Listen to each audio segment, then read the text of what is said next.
Hello everyone, welcome to RK tutorial. Friends, ఈరోజు మనం daily current affairs మరియు జీకేలో భాగంగా 26 మార్చ్ 2024కు సంబంధించిన కరెంట్ అఫైర్స్ని చూద్దాము. చాలా ఇంపార్టెంట్ బిట్స్ ఉన్నాయి. ఎవరు కూడా మధ్యలో స్కిప్ చేయకుండా చివరి వరకు చూడండి. మన ఛానల్లో ఉన్నటువంటి సబ్స్క్రైబర్స్ అందరికీ కూడా ఒక ముఖ్యమైన అప్డేట్ అండి. మరి మన ఛానల్లో ఎవరైతే ఎస్ఎస్సి ఆర్ఆర్బి ఉద్యోగాలకు ప్రిపేర్ అవుతున్నారో వారి కోసం ప్రత్యేకంగా ఛానల్ క్రియేట్ చేయడం జరిగిందండి. అందులో నోటిఫికేషన్ వివరాలు, ప్రీవియస్ పేపర్, మోడల్ పేపర్స్ అన్ని అప్డేట్స్ కూడా ఎప్పటికప్పుడు కూడా మీకు అందచేయడం జరుగుతుంది. సో లింక్ వీడియో డిస్క్రిప్షన్లో ఇస్తాను. ఎట్ ద సేమ్ టైం ఈ యొక్క వీడియో యొక్క ఫస్ట్ కామెంట్లో ఇస్తాను. సో అందరూ కూడా సపోర్ట్ చేయండి ఫ్రెండ్స్. ఓకే, మీ ఫ్రెండ్స్ కూడా షేర్ చేయండి. లేట్ చేయకుండా కంటెంట్లోకి వెళ్దాం. Question number 1. భారతదేశంలోనే అత్యంత పురాతనమైన గుప్తుల కాలం నాటి పార్వతి ఆలయం మరియు కాలాచూరి రాజవంశం నిర్మించిన చౌముఖ్నాథ్ ఆలయం భారత పురావస్తు శాఖ ఎక్కడ కనుగొంది ఇటీవల? మోస్ట్ ఇంపార్టెంట్ క్వశ్చన్ అండి. ఆన్సర్ ఆప్షన్ ఏ, పన్నా, మధ్యప్రదేశ్లో. ఓకేనా? పన్నా అనేది దేనికి ఫేమస్ అండి? వజ్రాలకు ఫేమస్. ఇక్కడ భారతదేశంలోనే వజ్రాలు ఎక్కువగా దొరుకుతాయి. మరి ఈ ప్రాంతంలో పురావస్తు త్రవ్వకాలు జరిపినప్పుడు ఇక్కడైతే భారతదేశంలోనే అత్యంత పురాతనమైనటువంటి ఆలయం అయితే బయలుపడడం చూడవచ్చు. వివరాలు చూద్దాం. మరి మధ్యప్రదేశ్లోని పన్నా జిల్లాలో ఉన్న నాచ్నే గ్రామంలోని 2 గుట్టల వద్ద భారత పురావస్తు శాఖ త్రవ్వకాలు జరుపుతోంది. ఈ త్రవ్వకాల లక్ష్యం భారతదేశంలోని అత్యంత పురాతనమైన దేవాలయాన్ని వెలికి తీయడం. సమీపంలోని పురాతన దేవాలయాలు త్రవ్వకాలు మరియు 2 పురాతన దేవాలయాల నుంచి కేవలం 30 మీటర్ల దూరంలో ఉన్నాయి. గుప్తుల కాలం నాటి పార్వతి ఆలయం మరియు కాలాచూరి రాజవంశం నిర్మించిన చౌముఖ్నాథ్ ఆలయం. నాచ్నా హిందూ దేవాలయాన్ని పిలువబడే ఈ దేవాలయాలు భూమారా మరియు దేవ్గర్లలో కనుగొనబడిన వాటితో పాటు మధ్య భారతదేశంలోని పురాతన రాతి దేవాలయాలలో ఒకటి. నాచ్నా దేవాలయాల ఖచ్చితమైన తేదీ అనిశ్చితంగా ఉన్నప్పటికీ వాటి నిర్మాణ శైలి ఆధారంగా 5వ లేదా 6వ శతాబ్దపు గుప్త సామ్రాజ్య శకం నాటి నిర్మాణాలతో పోల్చవచ్చు. చతుర్ముఖాలయం ప్రత్యేకంగా 9వ శతాబ్దానికి చెందినది మరియు హిందూ ఆలయ నిర్మాణ శైలిలో ఉత్తర భారతీయ శైలిని ఈ ఆలయాలు ప్రతిబింబిస్తున్నట్లుగా తెలియజేశారు. Question number 2. అంతర్జాతీయ ఆస్ట్రోనామికల్ యూనిట్ క్రింద ఇవ్వబడిన ఏ భారతీయ ఖగోళ భౌతిక శాస్త్రవేత్త అతని పేరు మీద ఒక గ్రహ శకలం పేరు పెట్టారు? ఎవరికండి మరి యొక్క ఘనత దక్కింది? ఆన్సర్ ఆప్షన్ బి, జయంత్ మూర్తి గారండి. వివరాలు చూద్దాం. ఖగోళ వస్తువులకు పేరు పెట్టే బాధ్యత నిర్వహిస్తున్న అంతర్జాతీయ ఆస్ట్రోనామికల్ యూనియన్ భారత శాస్త్రవేత్తకు అరుదైన గౌరవాన్ని అందించింది. ప్రొఫెసర్ జయంత్ మూర్తి గౌరవనీయమైన ఖగోళ భౌతిక శాస్త్రవేత్త. అతని పేరు మీద ఉన్న ఒక గ్రహ శకలము జయంత్ మూర్తిని కలిగి ఉండడం ద్వారా ఈ రంగానికి చేసిన విశేషమైన కృషికి గుర్తింపు పొందారు. గ్రహ శకలం 215884 జయంత్ మూర్తి. వాస్తవానికి యుఎస్ఏలోని అరిజోనాలోని కిట్ పీక్ నేషనల్ అబ్జర్వేటరీలో MWBUI ద్వారా 2005లో కనుగొనబడింది మరియు గతంలో 2005 EX296గా పిలువబడింది. ఈ ఉల్కా ప్రతి 3.3 సంవత్సరాలకు మార్స్ మరియు బృహస్పతి మధ్య సూర్యుని చుట్టూ ఎప్పటికీ తిరుగుతూ ఉంటుంది. Question number 3. షాంఘైకి చెందిన హూరున్ రీసెర్చ్ ఇన్స్టిట్యూట్ తాజా నివేదిక ప్రకారం ఏ ప్రముఖ నగరం ఆసియా బిలియనీర్ రాజధానిగా అవతరించింది? ఆన్సర్ ఆప్షన్ డి అండి, ముంబై అండి. వివరాలు చూద్దాం. షాంఘైకి చెందిన హూరున్ రీసెర్చ్ ఇన్స్టిట్యూట్ తాజా నివేదిక ప్రకారం ఒక మైలురాయి మార్పులో ముంబై బీజింగ్ను ఆసియా బిలియనీర్ రాజధానిగా అధిగమించింది. ఈ స్మారక విజయం ముంబై యొక్క అభివృద్ధి చెందుతున్న ఆర్థిక ప్రకృతి దృశ్యాన్ని ప్రతిబింబిస్తుంది మరియు ప్రపంచ సంపద పంపిణీలో భారతదేశం యొక్క పెరుగుతున్న ప్రాముఖ్యతను నొక్కి చెబుతుంది.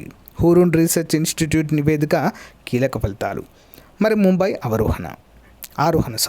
ముంబైలో 92 మంది బిలియనీర్లు ఉన్నారు. ఆసియాలో 3వ బిలియనీర్ క్యాపిటల్గా దాని స్థానాన్ని దక్కించుకుంది. న్యూయార్క్ 119 మరియు లండన్ 97 వెనుకబడి ఉంది. రిలయన్స్ ఇండస్ట్రీస్కు చెందిన ముఖేష్ అంబానీ మరియు అదానీ గ్రూప్కు చెందిన గౌతమ్ అదానీ మరియు వీరు ముంబై బిలియనీర్ హోదాను పెంచుతున్న ప్రముఖ వ్యక్తులలో ఉన్నట్లుగా తెలుస్తుంది. Next question number 4. కేరళలోని కొల్లం తీరంలో లోతైన సముద్రపు ఐసోపాడ్ యొక్క కొత్త జీవుల జాతిని కనుగొన్నారు. అయితే దీనికి ఎవరి పేరు సూచించడం జరిగింది? ఇంపార్టెంట్ క్వశ్చన్ అండి. ఆన్సర్ ఆప్షన్ డి, ఇస్రో పేరు పెట్టారండి వీటికి. చూద్దాం. కేరళలోని కొల్లం తీరంలో పరిశోధకులు ఒక అద్భుతమైన ఆవిష్కరణ చేశారు. వారు లోతైన సముద్రపు ఐసోపాడ్ యొక్క కొత్త జాతిని కనుగొన్నారు. ఇది చేపలను తినే ఒక చిన్న క్రస్టేసియన్. ఓకే, చేపలను తింటుందండి. ఇది ఒక కొత్త రకపు జీవిగా చెప్పుకోవచ్చు. ఈ కొత్త జాతి బ్రుసేతోవా జాతికి చెందినది మరియు స్పిన్జా గ్రీనే అని పిలువబడే ఒక చేప యొక్క గీల్ క్యావిటీ లోపల నివసిస్తున్నట్లు కనుగొనబడింది. మరి భారత అంతరిక్ష సంస్థను గౌరవించడం కొరకు ఈ కొత్త జాతి ఐసోపాడ్కు బ్రుసేతోవా ఇస్రో అనేటువంటి ప్రత్యేక పేరు పెట్టారు. అంతరిక్ష యాత్రల్లో విశేషమైన విజయాన్ని సాధించిన భారత అంతరిక్ష పరిశోధన సంస్థకి పేరు నివాలి. బ్రూసోతోవా ఇస్రో అనేది భారతదేశంలో కనుగొనబడిన బ్రూసెతోవా జాతికి చెందిన రెండవ జాతి. Question number 5. Great Indian bustard పక్షులను రక్షించడానికి సుప్రీంకోర్టు నియమించిన కమిటీ అధ్యక్షుడు. ఇంపార్టెంట్ క్వశ్చన్ అండి. Option A Harishankar Singh. బట్ట మేకతల పక్షి అంటారండి గ్రేట్ ఇండియన్ బస్టర్డ్. బట్ట మేకతల పక్షి. ఏపీలో కూడా ఉంటాయండి ఇవి. చూద్దాం. గుజరాత్ మరియు రాజస్థాన్లలో అధిక శక్తితో పనిచేసే విద్యుత్ కేబుళ్లను ఢీకొనడం వల్ల అంతరించిపోతున్న గ్రేట్ ఇండియన్ బస్టర్డ్ మరి జనాభాను రక్షించాల్సిన తక్షణ అవసరానికి ప్రతిస్పందనగా భారత అత్యున్నత న్యాయస్థానం నిర్ణయాత్మక చర్య తీసుకుంది. భారత ప్రధాన న్యాయమూర్తి డివై చంద్రచూడ్ మరి జేబీ పార్దావాలా మరియు మనోజ్ మిశ్రా నేతృత్వంలోని ధర్మాసనం పునరుత్పాదక ఇంధన లక్ష్యాలతో పరిరక్షణ ప్రయత్నాలను సాగిస్తూనే ఈ క్లిష్టమైన సమస్యను పరిష్కరించడానికి నిపుణుల కమిటీని నియమించింది.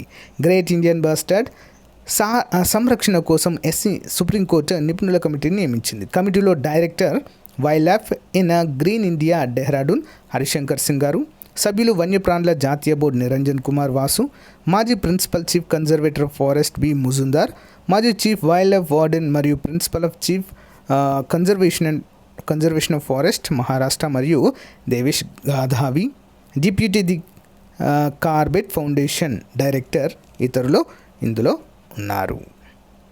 Next one. భారతదేశానికి చెందిన ఏ ప్రముఖ కోఆపరేటివ్ మిల్క్ బ్రాండ్ అమెరికాలో పాల ఉత్పత్తులను ఇటీవల ప్రారంభించింది? ఏంటండి?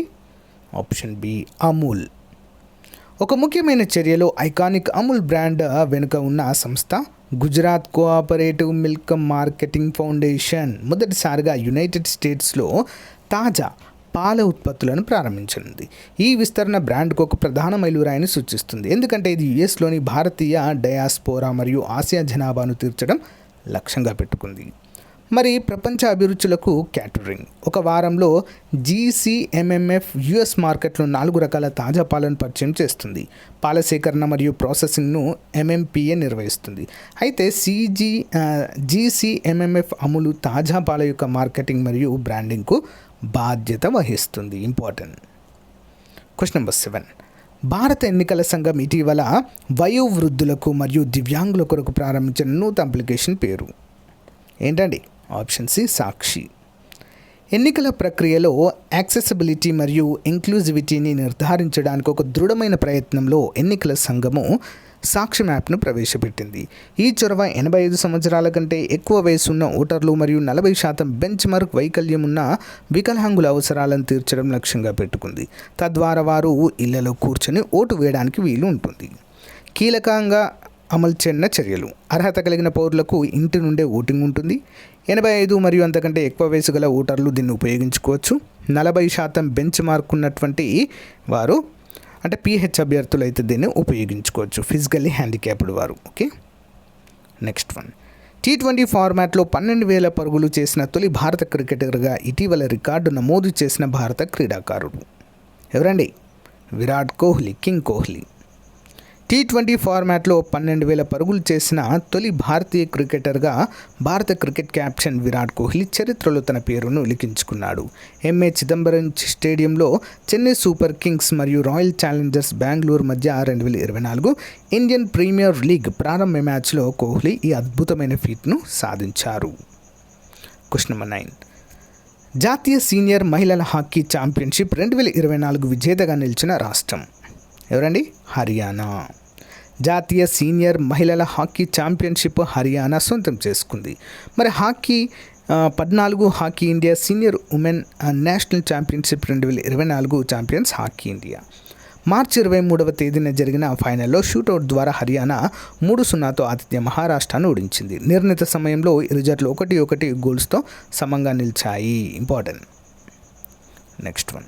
మరి హర్యానా తరపున దీపిక పెనాల్టీ కార్నర్ ద్వారా గోల్తో సాధించగా మహారాష్ట్ర తరపున అక్షిత గోల్తో స్కోర్ సమం చేయగా షూటౌట్లో హర్యానా ప్లేయర్ నవనీత్ కౌర్, సోనిక స్కోర్ చేయగా మహారాష్ట్ర ప్లేయర్లలో మౌనిక, ఆకాంక్ష, రుతుజ గోల్ చేయడంలో విఫలమయ్యారు. ఇంపార్టెంట్.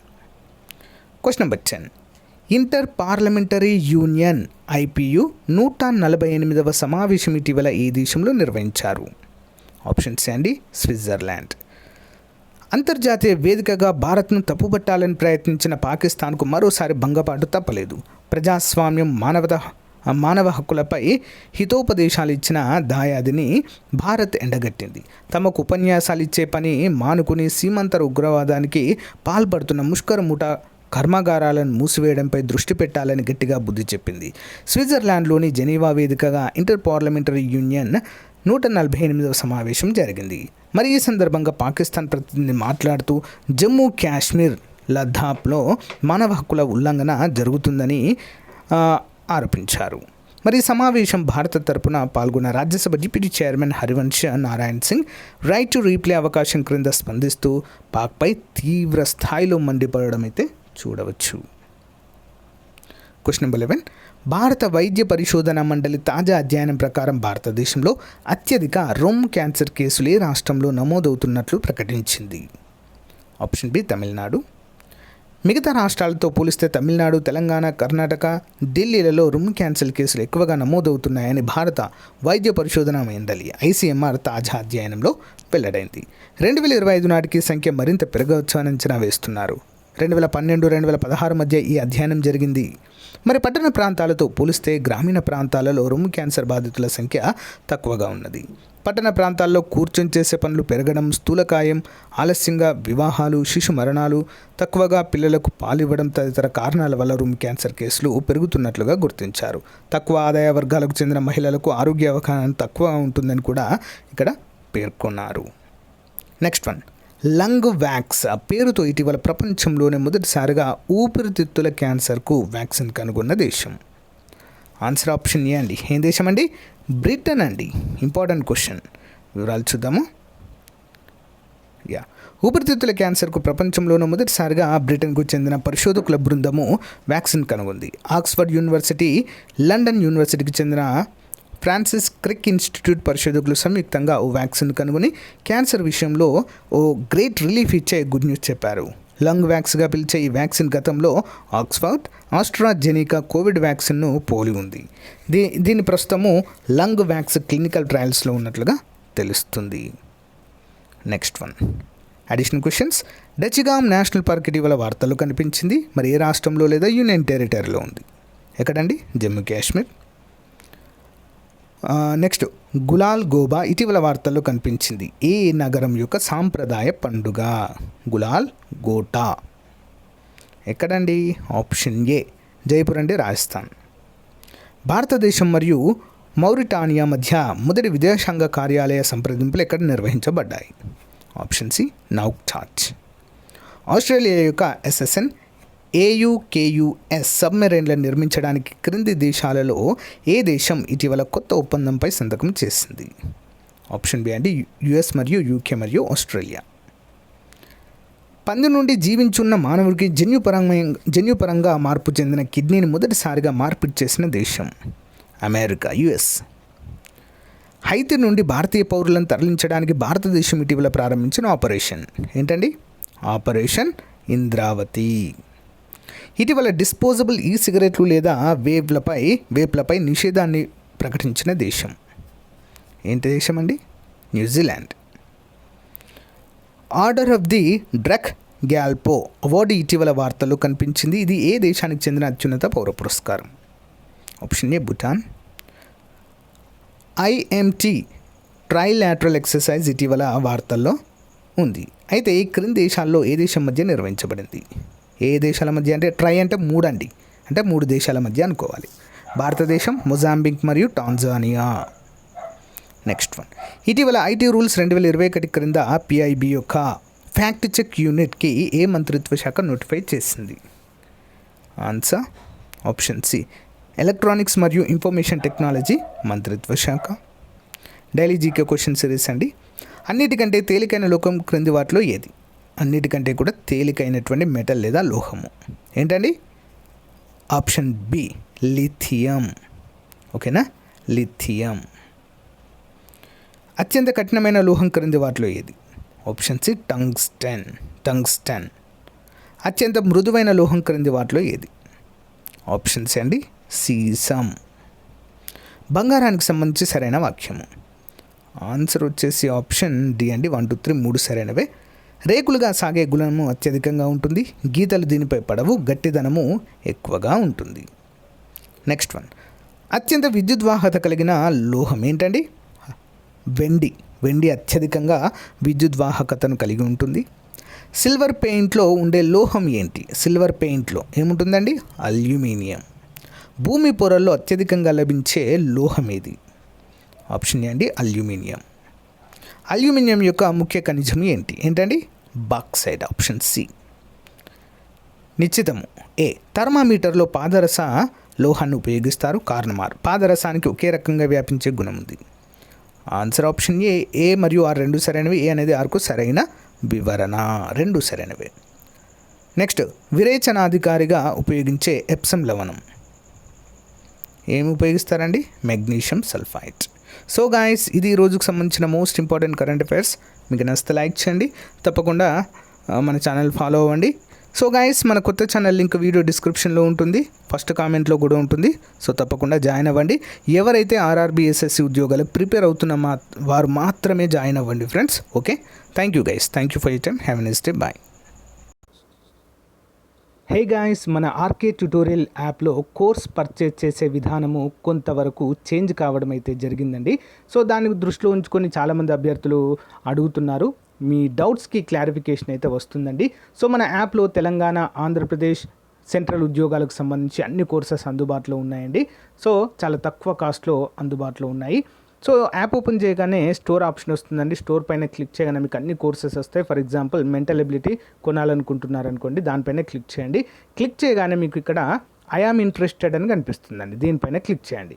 క్లిక్ చేయగానే మీకు వెంటనే ఒక మెసేజ్ అనేది మీ వాట్సాప్కి ప్లస్ మీరు వాట్సాప్ నెంబర్తో లాగిన్ అయితే వాట్సాప్కి వస్తుంది. నార్మల్ నెంబర్తో అయితే మొబైల్ నెంబర్కి మెసేజ్ అయితే వస్తుంది. ఓకేనా? సో దీన్ని క్లోజ్ చేసి వెంటనే మీ వాట్సాప్ ఓపెన్ చేయగానే ఈ విధంగా హాయ్ అని మీ పేరుతో వస్తుందండి. సో ఈ విధంగా బై నౌ అనే ఆప్షన్ కూడా చూపిస్తుంది ఇక్కడ. ఓకేనా? సో ఏ కోర్స్ మీరు కొనాలనుకుంటున్నారో దేనిపైన క్లిక్ చేస్తారో కూడా చూపిస్తుంది. సో ఇక్కడ బై నౌ అనే ఆప్షన్ పైన క్లిక్ చేయండి ఫ్రెండ్స్. సో దానిపైన క్లిక్ చేయగానే మీకు డైరెక్ట్గా ఓపెన్ అవుతుందండి. ఓకేనా? పేమెంట్ గేట్వే ఓపెన్ అవుతుంది. ఇక్కడ నుంచి మీరు గూగుల్ పే కానీ, ఫోన్పే కానీ, సో డైరెక్ట్ ఇంటర్నెట్ బ్యాంకింగ్ ద్వారా కూడా కోర్స్ అయితే పర్చేజ్ చేయవచ్చు. చూడండి, ఇక్కడ పే నౌ అనగానే పే నౌ అయిపోతుంది. సో గైస్, మీ మొబైల్ కూడా ఈ విధంగా మెసేజ్ వస్తుందండి. ఇక్కడి నుంచి కూడా మీరు ఇక్కడ ఇచ్చిన లింక్ పైన క్లిక్ చేసి పర్చేజ్ అయితే చేయవచ్చండి. చాలా సింపుల్గా అన్ని కోర్సులపైన ఆఫర్స్ అయితే ఉన్నాయండి. తెలంగాణ అన్ని ఉద్యోగాలకు, ఆంధ్రప్రదేశ్ అన్ని ఉద్యోగాలకు, సెంట్రల్ ఉద్యోగాలకు కూడా కోర్సులు ఉన్నాయి. ఒకసారి డెమో చూసి వెంటనే పర్చేజ్ చేయండి. Thank you.